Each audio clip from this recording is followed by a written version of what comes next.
de la population mondiale en 2020. Il faut savoir que l'obésité est devenue une maladie au sens OMS du terme depuis 1997 et que parallèlement, les maladies qui sont associées à l'obésité ont connu une évolution fulgurante, parmi lesquelles le diabète de type 2.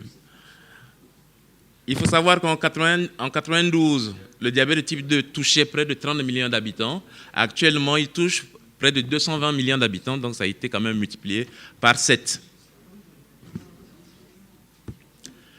Mais avec cette augmentation de l'obésité, s'agit-il seulement d'un problème de régime alimentaire ou de la sédentarité? Je ne vais quand même pas m'éternuer encore là-dessus parce qu'on en a parlé, on va encore en parler aujourd'hui. Parallèlement, on sait qu'au niveau international, la première cause de mortalité dans les pays développés sont les maladies cardiovasculaires. Qui dit obésité, dit diabète, dit maladie cardiovasculaire, d'où l'intérêt d'en parler. Et ce qu'on a retrouvé, c'est que dans l'enfance, les lésions d'athérosclérose sont déjà visibles. Aussi, il y a Revon et collaborateurs aux alentours de fin des années 80 qui ont décrit ce qu'on appelle un syndrome métabolique. Ce syndrome métabolique associe les lésions athéromateuses d'origine, donc des lésions cardiovasculaires d'origine athéromateuse à la résistance à l'insuline, au diabète type 2 et aux dyslipidémies. Donc c'est ça qui forme le syndrome métabolique. Mais même s'il est plus retrouvé chez les sujets obèses, il peut se voir également chez les sujets non obèses, mais à une faible proportion. Alors en Martinique, chez l'enfant martiniquais, avant de parler de l'enfant martiniquais, là où on en est sur le plan obésité, ce qu'on peut retrouver chez l'enfant martiniquais, il y a les statistiques un peu au niveau national qui disent ceci, que près de 46% de la population martiniquaise, selon l'enquête nationale, selon l'enquête au BEPI en 2009, est soit en surpoids, soit en obèse, ce qui représente une augmentation de près de 6% par an depuis 12 ans.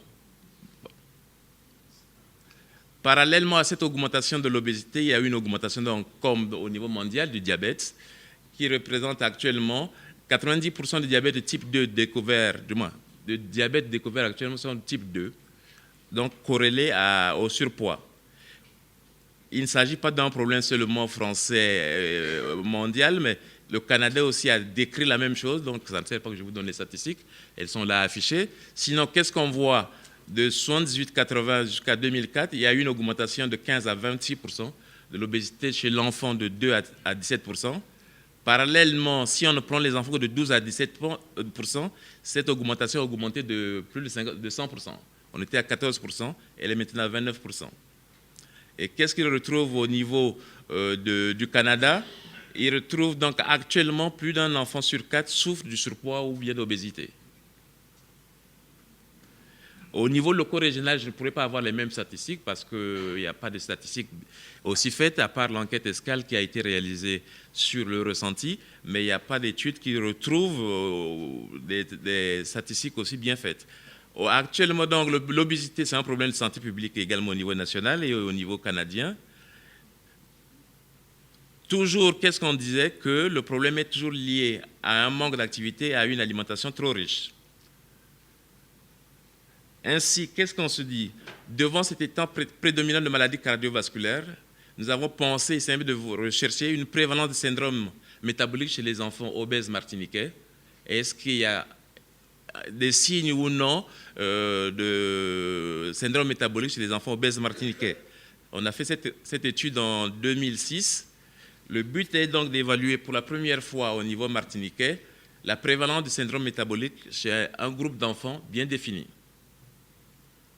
Et essayer de voir est-ce qu'il y a des liens éventuels avec, par exemple, les antécédents familiaux d'obésité, de diabète, de dyslipidémie, de retard de croissance intra-utérin, d'inactivité, de degré d'obésité, l'âge de rebond de l'adiposité, de l'acanthosis nigricans, qui est un signe d'insulinorésistance.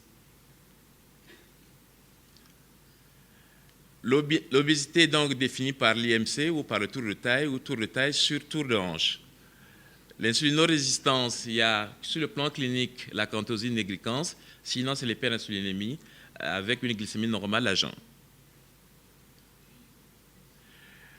il y a l'intolérance au glucidique, le diabète. Tout ça, les trois forment les troubles de la glycorégulation.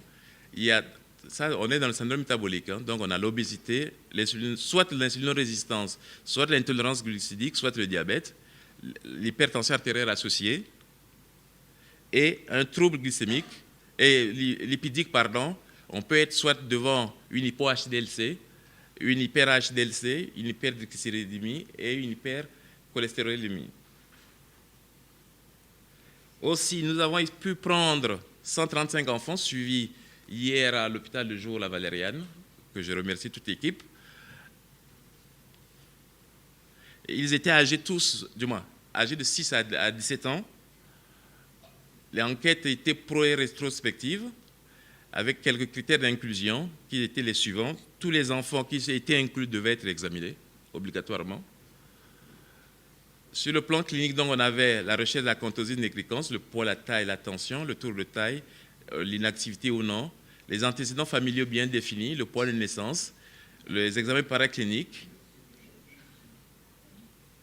Et nous avons défini, du moins, la définition retenue du syndrome métabolique, c'est l'association d'au moins 3 des critères suivants. L'IMC élevé, bon, ils avaient tous l'IMC élevé. Une tension artérielle systolique ou diastolique supérieure au 95e percentile. La présence soit d'un diabète type 2 chez l'enfant, soit d'une intolérance glucidique et ou d'une insulinorésistance. L'insulinorésistance qui est soit clinique, mais beaucoup plus définie par le score de HOMA. Et la présence ou non d'un trouble dyslipidémique, comme je l'ai défini tout à l'heure. Donc, si on a au moins 3 des 4 signes, on définit dans le syndrome métabolique chez nos enfants. Alors, l'insulinorésistance, c'est ce que je disais, c'est le score de HOMA, qui est la glycémie à jeun, multiplié par l'insulinémie à jeun sur 22,5. Le seuil retenu chez l'enfant, 3,16, alors que chez l'adulte, il est encore plus bas. Pourquoi plus haut chez l'enfant? Parce qu'il y a l'insulinorésistance liée à la puberté, à l'installation de la puberté. Sur le plan résultat, nous avons une moyenne d'âge donc de 12 ans, avec plus de filles que de garçons. 98% des enfants avaient une obésité très sévère, avec un IMC moyen de 31. On avait des enfants qui avaient plus de 40 d'IMC. Et le Z-score moyen était de 3,2, avec des extrêmes allant presque jusqu'à 6. Qu'est-ce qu'on en retrouve? Sur le plan prévalence des critères du syndrome métabolique. En prenant un critère après un autre, près de 7% des enfants obèses avaient une hypertension artérielle, 20% une dyslipidémie, 48% un trouble de la glycorégulation.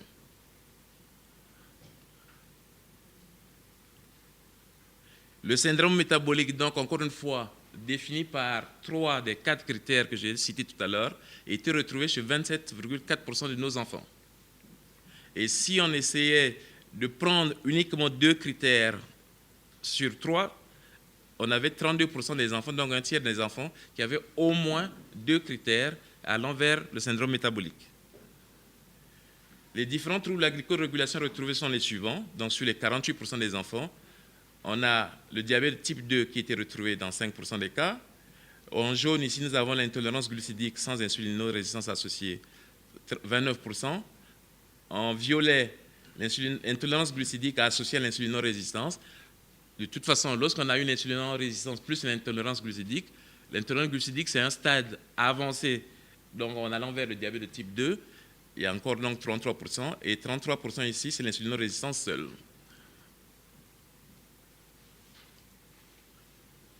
Si on dit qu'en Martinique, la première cause des décès, comme vous le savez aussi bien que moi, c'est les maladies cardiovasculaires, puis viennent les cancers.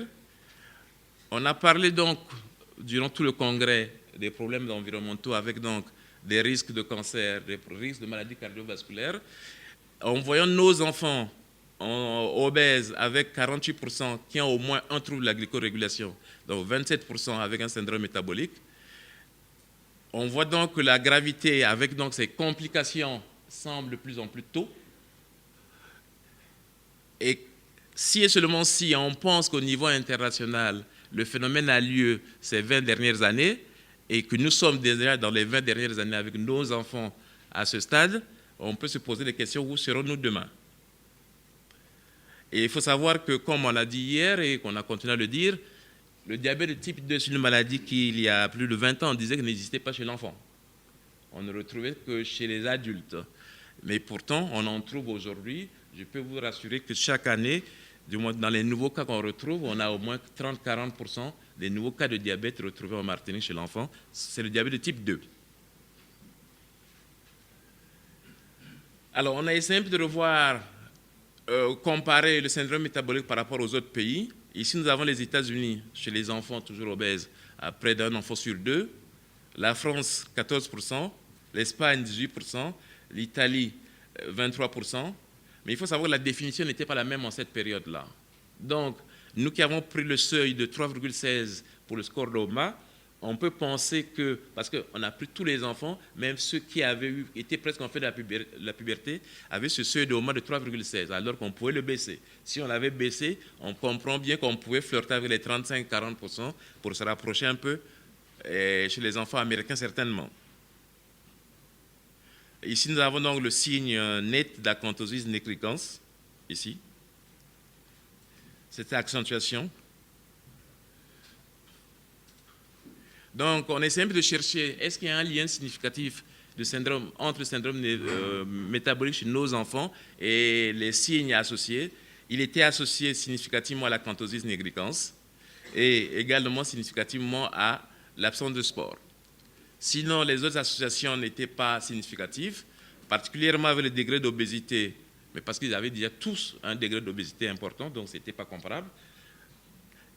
Contrairement à ce que rapportent Vailly et ses collaborateurs, le retard de croissance intra-utérine ne semblait pas être significatif. Les antécédents familiaux d'obésité, de diabète, de dyslipidémie non plus, du moins par rapport au syndrome métabolique chez nos enfants. L'âge de rebond de la puberté et de l'adiposité non plus ne semblait pas être significatif. L'importance de tour de taille non plus. Bon, je ne parle pas des scores. Sur le plan de discussion, donc 47% de nos enfants avaient au moins un parent obèse. Est-ce que c'est une raison génique? Point d'interrogation. Et puis génétique, je ne me lance pas dans ça.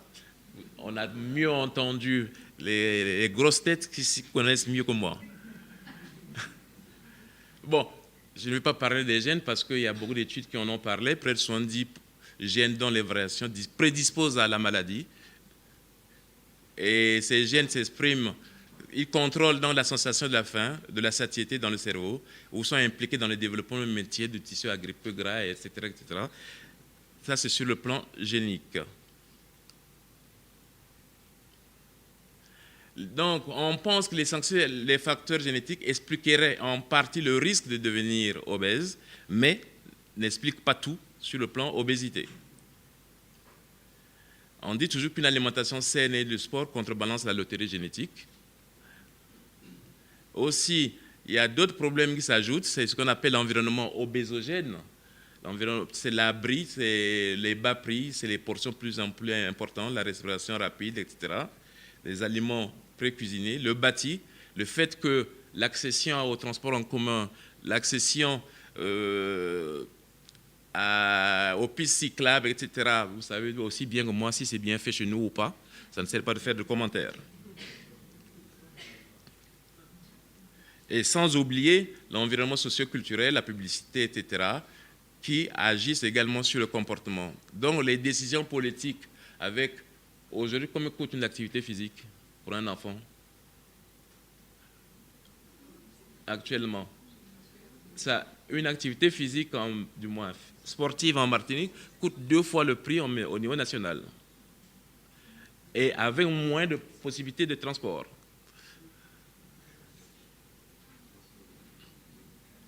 Donc on parle des perturbateurs endocriniens, je n'en reparle pas encore. Sur le plan donc perturbateurs endocriniens, on parle donc des polluants obésogènes. Donc facteurs génétiques, alimentation, l'inactivité, l'environnement obésogène et les polluants obésogènes. Voilà, je vous remercie.